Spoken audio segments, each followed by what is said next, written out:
road.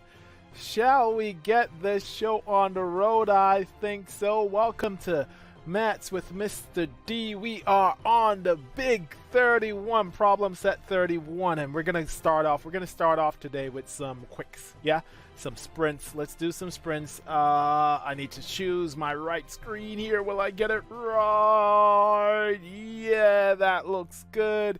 And the first question to come up: 7 years time. 7 years time. Jimmy is going to be 13 years old. How old was, and that should be he, how old was he last year? That's what you're thinking about there. That's the answer we're looking for there. What are you going to get? And I will give you 10 seconds. 10, 9, 8, 7, 6, 5, 4, 3, 2, 1, 0. Yeah. Do you have something? Did you think about it like a number line problem? That's the way I would model a question like this. I would use a number line. So I'll build my number line, and I'm going to be thinking in 13 years time, in 7 years time, he's going to be 13. So he's getting here, and that is going to take 7 years time. So his current age, I'll just put a J there, his age, this is in 7 years time. So if I go back 7, I'll find out the age, his current age, his age this year. So 13 take away 7, 13 take away 7, and that gives me 6, which means he's 6 years old this year. But we don't want to know how old he is this year, do we? We want to know how old he was last year. So we need to go back 1. We're taking away another 1. How old was he last year? He was 5. So that's your solution, and that's the strategy, the power of the number line. Visualizing, drawing a diagram, such a powerful tool to do in your modeling. If you did it a different approach, this is a tool you might want to take on board going forward. It's not just about being fast, it's about being accurate, and you want to use the best tools available to help you with that. Next question, let's go again. Counters. I'm going to let you read it. I'm going to read it, give you double the speed, and then I'll count down maybe 15 seconds. Okay, right. So I have 30 counters. Some are red and the rest are blue. There are twice as many red counters. So what I'm going to do is just highlight the key information. 30 counters. That's what you got to be thinking about. And then twice as many red as there are blue. And we want to know how much. I'll see how much red. Oh, that should happen. Shh, be quiet. Don't disturb anybody. Red counters, that's what you're looking at there. And I'm just going to...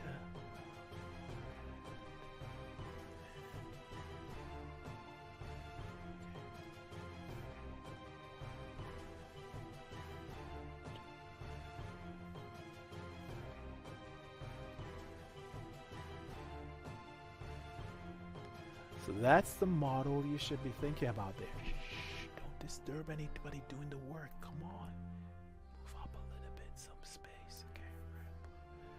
Twice as many red. Okay.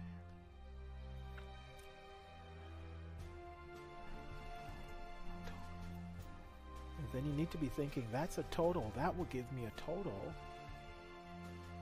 of 3. So that's your model to start off with. I'm going to start talking a bit louder now to get going, because you should have something by now.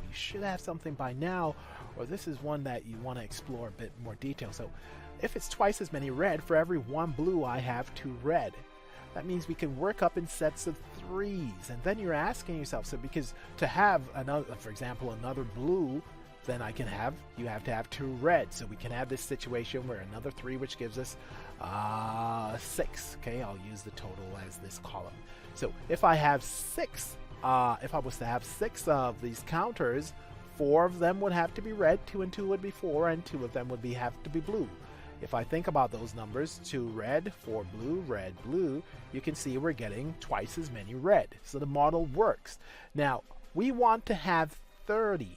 Okay, so the idea you need to be thinking about is, well, how do I scale up this model to get 30? And it becomes proportional reasoning. We talk about this so much because it's so important. If I multiply 3 by 10, I will have a total of 30. So how much blue that means? You do the same proportional reasoning. Multiply 1 by 10, 10 blue, multiply red by 10. 2 by 10 would be 20. The answer to the question, 20 red counters. If you have 20 red counters, 10 blue, in total you'll have 30 counters, which is what we said, 30 in total, and you have twice as many, you meet the criteria, twice as many red as blue. So this is a good strategy, not by any means the only strategy, but I thought this was the right approach to take this one. Let us move on. How you feeling? Feeling good in these sprints? Quick, accurate, fast, accurate. Let's try another one. Let's see what we come up with. Ooh. A picture is worth 1,000 words. What do you see? What can you see? What can you see? How many rectangles of different sizes can you see here? How many rectangles can you see? We've touched on, back in the day, in earlier problem sets, we've talked about how many squares you can see. We've talked about how many triangles you can see. This is the first time we're doing rectangles. How many rectangles can you see? I'm going to do my counting, yeah? I'm going to do my counting. I'm going to do my observing of what's going on in the screen as well. And I want to try and be less of a distraction now, but at least just keep the picture moving. So I'll just, you do your thing, okay? And what I would do to begin, I'll quietly, I'll talk about it after, but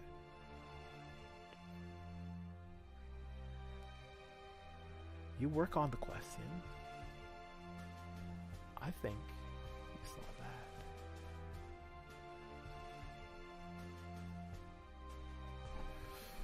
Yeah, did he see that? Did he see those three? Now the question is, are those the only three rectangles that you see? Then, are those the only ones you see? Are there more rectangles in this question? Can we look carefully and see more rectangles? How many are there in total? We want to know how many can you see? How many can be seen? Let's be specific. We want to know exactly how many can be seen. What about this one? The big one. Did he count the big one? So that's 4. So that's 4 rectangles. Sorted? 4 rectangles. Happy? Are you saying 4? You're going 4? Shall we move on to the next question? 4 rectangles. No, it's not going to fit there. Yeah. Okay, right. So we're going with 4 rectangles here. 4 rectangles. Okay, the question was how many rectangles of different sizes can be seen here. Oh, I didn't even realize that. My pen I don't have full control over the pen. Ooh, that was problematic. Okay, right. The pen is only designed to work on part of my screen. That's how I have it set up. So rectangles of different sizes. We have 4 rectangles of different sizes. Okay, right. So we've seen one small one, then a bit bigger, the second one, then even a bit bigger, the third one, and then if I ignore the 2 lines, I get a 4th one. Okay, if we ignore those 2 lines, we get a 4th one. The answer is not 4. I'm going to tell you. The answer ain't 4. I just gave you a hint there to help you figure out why the answer is not 4. Okay, I made that comment that if I moved the 2 lines. So if I was to just think, now note, if we just think about the big rectangle without the 2 lines, we get a 4th rectangle. So I've removed the 2 lines. I've removed the 2 lines. I'm saying it again. Did I have to remove the 2 lines? Would I get other rectangles if I just moved? For example, look at this. If I just move the second line, if I took this line out, do I not have another rectangle here? I'm running out of colors, but do I not have another rectangle here of a different size? In other words, a combination of rectangle 2 and 3. Does that not make a rectangle? Taking the second line out, you don't have to take all 2 out, you can take a second line out. And that would be rectangle, I can call this rectangle number 5. So we got 5 rectangles, and then you're thinking what I'm thinking. Okay, we removed that one, but what about another one? What about what would happen if we took out this one? Let me just draw the diagram again. Let's get the big rectangle. So we're getting the big rectangle here. Big rectangle is here. What happens if the line I take out is the first one? So I'm taking out the first line. Now I have another rectangle. I have rectangle number 6. In other words, let's clean the diagram a little bit. Well, I won't clean it. What I'm saying is highlighting This is a rectangle. Here, that's rectangle number 5. That's rectangle number 5 there. You seen that? And then the other one is if we then remove this line, let's move this. Let's move this one, and then you can see this rectangle here. That's what I was calling rectangle number 5. You with me? So it's 6, 6. The answer is not 4 rectangles. It is not 4 rectangles. You can see that how many rectangles can be seen in this diagram. There are 6 rectangles that can be seen in this diagram. Looking at pictures from a different perspective, that just seeing things differently, thinking creatively, that's what we're about. That's what we're trying to develop. Useful question for that. I like this one. I hope you enjoyed this one. There are 6 rectangles in that diagram. Nice one there. Nice one there. Now let us, where do we go from here? I don't know. Surprise, surprise. What comes up? Ah, the camera. Another diagram. Another diagram. Let's do another diagram one. See what you can come up with. Now, I'm clock watching a lot today because I've been very, very naughty in the last couple sessions, going well beyond the 30 minutes that I'm supposed to be here. And I got to, when it comes to 30 or before 30, I got to wrap up today. Got to wrap up, you know. If you want more and more structured focus on particular skills, then you got to check out our club. Look at joining the official, becoming an official member of the Mats Club, and then you have that opportunity to follow a structured pathway to develop your problem-solving skills, all the way up to getting into big university. Top university. That's what we're working on here. That's what Raymondson is about. But read the camera question. Let's get back to this. I fit this, you know. I'm guy in black. You see, I'm always wearing black. It's actually, I didn't do that at the start, but I do that now because it improves the light matching the light lighting for the video. That's why I do it, you know. So I am the guy in black, and I'm thinking security camera. It's, you know, black. Guy in the black. Well, it's a charcoal suit actually. Dark gray charcoal. Guy in the black. Oh, excuse me. Operative 64. Operative 64. Over. Yes, Operative 64. Are you seeing what I'm seeing on the camera? Security camera 1562. Let me give the camera a name. This is a view on security. You're trying to answer the question, by the way. Security camera. I'm trying to be silly, and I'm not doing a very good job at my security camera 562. Over, operator. Security camera 562. Are you seeing what I'm seeing? What fraction of the room is in the shaded area? If there's a piece, what fraction of the room is in the shaded area? How much of that room are we seeing? Is this room actually secure with our camera coverage? I think we need another camera to get the rest of it. How much is the rest of it I'm talking about? How much are you seeing? How much is shaded in that shape on security camera 562? What fraction of the room does it have in its vision? Okay, that's what we're looking at. Yeah. So what camera does it have? Coverage does it have in its vision? So right, let's. Okay. We have 2 dashed lines. The key thing, what they're saying here in this question, first hint, the key thing you need to be thinking about is that they say from the corner, go to the middle. So we know that this is the middle of the width of the shape. Oh, the other bit that's very important that I forgot is that it's a square room. So we're dealing with a square, and that's the middle of the shape. And this is the middle of the other side. Oh, damn, you get the idea. Hopefully you get the idea of what I'm trying to do there. Right, so that's the first hint there. Are you sorted now? Can you see what I'm seeing? Are you seeing what I'm seeing? I'm going to actually, we'll do it piece by piece.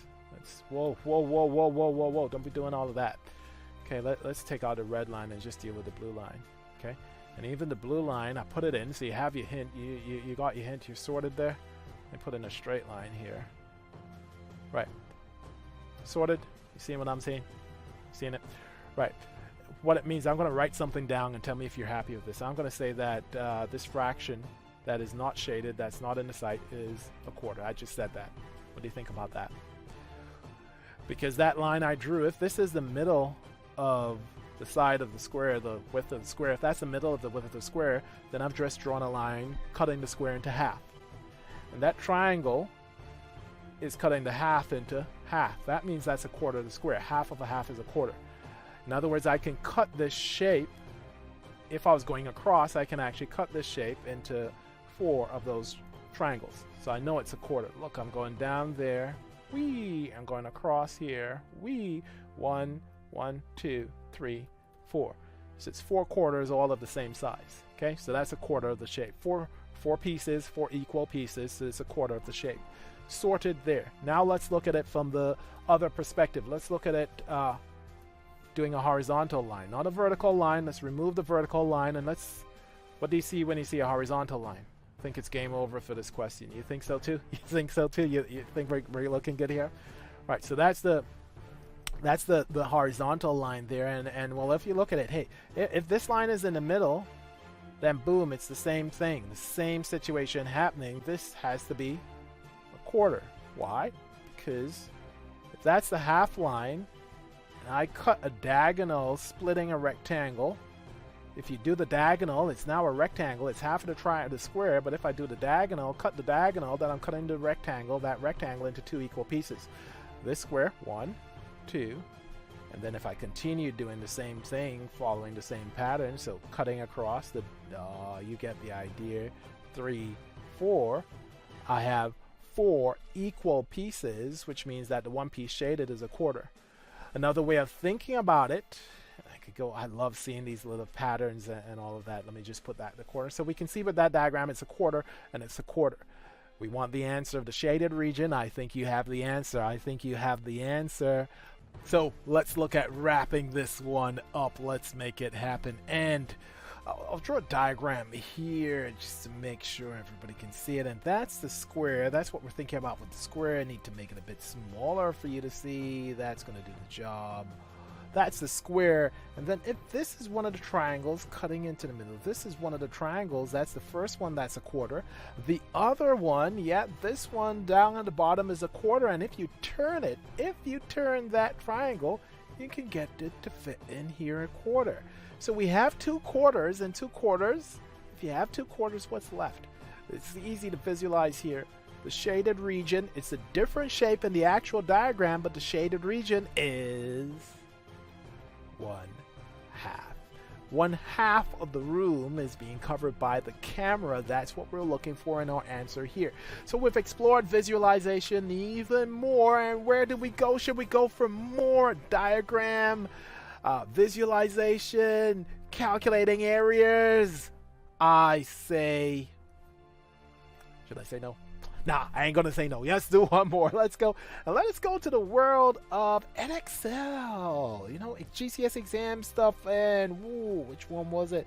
Oh, this was a big one. Back in 2012. This was like one of the last questions on the paper one. So like supposedly super hard question. Can you do this one? We're gonna do it. Obviously, I'm gonna work with you, you know, but can you pull this one off? This back in the day in the old spec. So this is 2012. They changed this thing so much.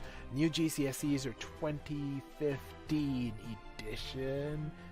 Hopefully I'm right on that. First examined in 2017. Yeah, 17, 18. Yeah, that sounds about right. New GCSEs with more problem solving. First exam was in 2017. This is on an old spec, so this is gives you a sense as hard as it would have got. So back in the day to get a grade C to pass GCSE maths, which if you're starting secondary school, year 7, year 8, I say, you know what, year 7, year 8, you should already be able to do this kind of question. That's what we're trying to do to help, right? So let me zip it.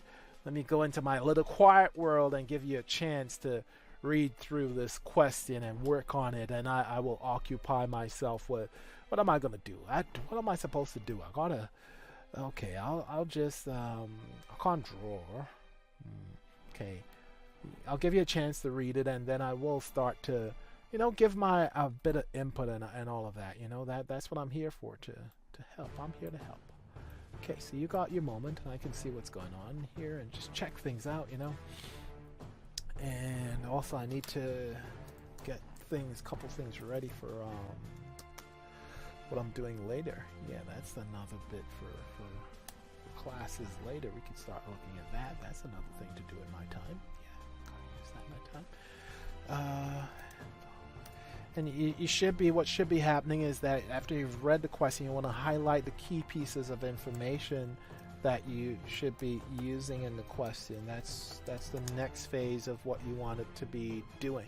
You know, highlight key information. So what's the key facts have you identified in this question? That's what you're looking at now. That's what you're looking for now. And we can build from there, okay?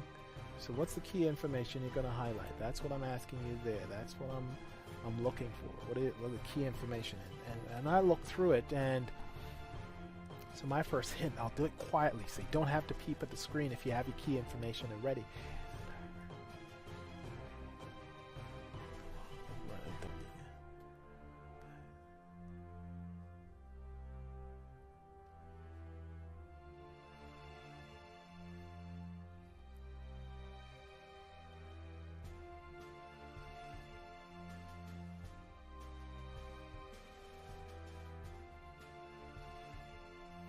Okay, right, so you got that. That's the key information, I think, where we want to know how many bags we need to get and the cost of the bags. That's the way I'm thinking about it. And, well, the bag, the way of determining how many bags, if we say square meters, what are we talking about? What word starting with A? Word starting with A that we can be talking about. Area, space inside. You want... the grass is going to fit the space. You're going to put grass all over here. I got to go green. Yeah, we're going to go grassy. Grass is going to go all over here. So we need to make the whole thing green. Yeah, grass. So it has to fill up the area of the shape. So area is what we're looking for, and that's the first thing you want to do in this question. What's the area of this shape? So the first step, I'm giving you a hint there. The first step is area, and after you find the area of the shape.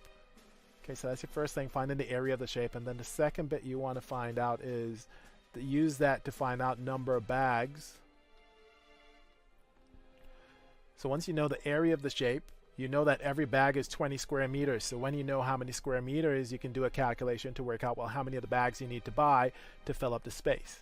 Okay, and my money says you'll probably have some extra. These questions are typical of having some extra. And then after you know how many bags, then you can work out total cost. Well, I can just put cost. I don't really need the word the cost. Okay, each bag is $4.99, so if you need 10 bags, it's $49.99, and so on and so forth. So it's about working out how many bags and how much that's going to cost.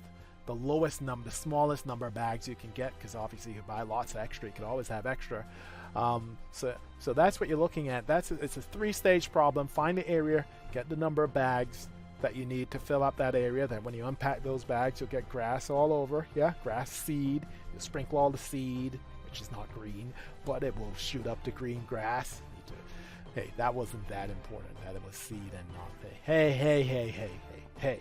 Okay, right. So that's your strategy there. Those are the calculations you need to be working out. So now we want to break it down. And how do I find the area of that shape? How do I find the area of that shape? It's what we call a compound shape. In that, what's the name? There's different ways you can do it. I'm going to do it. I'm going to split it. I'm going to be honest. I'm going to split it. But what's the name of that shape? What's the name of that shape? It is a, yeah, it's a trapezium. Yeah, that's a trapezium. It is a trapezium. That's right. And there's a formula to find the area of a trapezium. I can actually write it down. I'm not going to use it, but you can. There's a formula which says it's a half A plus BH. Half A plus BH. You can use that formula. Do you know what A is? Do you know what B is? Ain't gonna tell you. Ain't gonna tell you now. Today's not that day. But there's a formula: half A B A plus BH. But we can do it a more simplistic way. You can split into a triangle, a rectangle, area of A, the rectangle, and area of B, the triangle. So you can do that. How do you find the area of a triangle? Rectangle, sorry, rectangle. Let's do the easier one first. How do you find the area of a rectangle? That's right, you multiply the width by the length, or the length by the width. So the area of A is 12 multiplied by 9. This is a 12 by 9 rectangle. What's 12 times 9? 12 nines gives me 120. Take away 12, which is 108. So 108 meters squared, or square meters. That's the rectangle bit. I need 108 square meters. And then what about the triangle bit? That's the bit that throws off people a lot. How do I find the area of a triangle? And the hint I'll give you, how do I find the area of that triangle? Do you remember the formula for the area of the triangle? And look at that. Well, look at what I'm doing there. We just did a question that was stacking up triangles, and we talked about this idea that the two triangles, two identical triangles, will make the rectangle. Yeah, how do we use that? So if I know, what's the height? We know this height is, I need to go across. Do I have to go across a bit? I can fit it in. I'll do it on the inside. We know that we have a 9. Yeah. What about this? These two triangles are identical, so if I find the area of this one, it's the same as this one. What is this length here going across? In other words, what's the base of the triangle? Because we need to multiply by that base. Because remember, the rectangle would be the width multiplied by the length, or width multiplied by length, whichever one you want to call the width and the length. It doesn't really change the calculation. It doesn't change the calculation. If the whole length, the whole thing down here was 18, all of this is 18. The top piece we know going up to here is 12. What's left? What's left? It's going to be 6. That means that dimension here is 6. This dimension here is 9. It's a 6 by 9 rectangle. And what do we know about the triangle? How many of it's identical triangles, and how many do we need to make the rectangle? We need to make 2 of them. So that means the area of the triangle, the area of B is, we'll do 9 by 6. 9 6s 54. So we're going to do 9 times 6 to get 54, but then we need to divide by, that is right, that is so important. You have to divide by 2. You want half. Half is what you want. So the area of B, and I will put it, I need some space to put that. I'm just going to, I got the 6 there. I don't want to remove the 6. But the area of B is 9 6s of 54, and half of 54 is 27 meters squared. So B, the triangle, is 27 meters squared. Now, how do I get my total area? I have 108 meters squared. I have 27 meters squared. If I add them together, I'll get the total area. So what's 108 plus 27? 108 plus 27. We can do that there. 108 plus 27. 8 and 7 is 15. We have a 1 to carry over. 1, 2, 3. 135. So that's for the area. So the area of this shape is 135 meters squared. So that's the first stage of the problem sorted. We have the area of the shape. In the exam, you would have got a mark for that. Area is 135 meters squared. Now, number of bags. And that's the next stage. Each bag, remember how each bag gives me how many? It gives me, each bag covers an area of 20 meters squared. So now you're asking yourself, well, how many 20s do I need if I need to get 135? How many lots of 20 do I need to get 135? And you could think, I'm working on 2 now, and space is a premium, so we will, I think you have seen enough on this, so I'm going to start to scroll. We're going to do the scroll, and in terms of bags, we want to know 135 divided by 20 is what we want to do. That's for the number of bags. Ooh, the pen is doing its thing, and I'm being naughty with my time. Number of bags. So number of bags is 135 divided by 20. You can scale that up. I'm giving strategies that, whether you're an expert at division, you might look, big numbers. It's about strategy and 20s, 20. If you do 20 times 5, 25 times 5 will give you 100. Another 20, that will give you 40. So in total, 20 by 7 is 140. That's what you're going to need. You're going to need 7 of them. 7 bags is what you're going to buy. Because if you bought 6 bags, what's going to happen? If you bought 6 bags, you'll have 20 by 6. That will give you 120 meters squared. You're going to be short. And the idea, we want the least number of least costs. You can't come up short. I don't want this little piece of my garden. I don't want, grass all over, and then this section here. I didn't say I was going to put concrete there, did I? I want to get grass on the whole thing. So give me my grass, have a bit extra in the bag to use for next time. That's the idea. So 7 bags, the number of bags.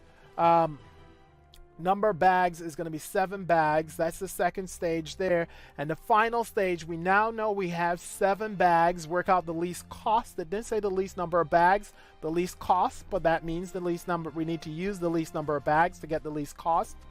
And the final calculation we want for step 3, you'll remember, so area was 135, number of bags we've calculated to be 7. Does the 7 fit in there that you can see? No, it does not.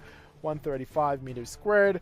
The third stage was the cost, and the cost is the number of bags, 7, multiplied by the cost of a bag, $4.99. 7 by $4.99. Now, do you need a calculator to use that? Do that calculation? Absolutely not. You do not need a calculator. Just multiply by 5. 7 5s are 35. Can I fit this in here? Should I fit it in here? No, I'm going to come up back and put the final answer there, but we'll scroll down to part 3 now. Note how I do it. I might be working, and I see lots of exam papers work all over the place on the paper. It's nice if you create some labeling system to help somebody to follow your logic. And yeah, you got to work systematically, which maybe I'm not a good example of that on the screen, but hey, I can do it. You got to learn to do it, and you got to show you can do it in the exam. 3, let's finish up 3. We have 499 by 7. 499 by 7 is what we're doing, and what I'm saying is we do 5 times 7. 5 pounds times 7, which is 35 pounds. I need a little bit more space, so that's 35 pounds there. And then you ask yourself how much I need to take away. And for each bag, you need to get 1p back. So it's 7 bags, so take away 7p. So what we want is 35 pounds, take away 7p, which is 0.07 if you want to think about it more formally. I'm knocking off 7p, which means I'm going to be paying $34.93. The cost, the least cost to get the grass seed, to get that, to get that garden looking good, better than my garden is looking at the moment with lots of weed. I need to sort that out. Is $34.93. And that will help you get enough grass seed to cover the full 135 square meters. You're going to have a bit extra left over. Maybe you want a bit more grass in the corner there. I don't know. Your choice. But that's it. We're going to stop there. And yet again, I've been naughty crossing the 30. I'll get it right. But it's difficult when you're having fun. You get immersed. I've been talking about passion and perseverance. That's really important skills to develop to help your success in maths. And hopefully we're helping with that with these shows. Okay, right. So hope you enjoy problem set 31. Number 32 is coming your way on another day. Bye-bye for now for Mr. D. Bye. Take care of yourself. Bye-bye.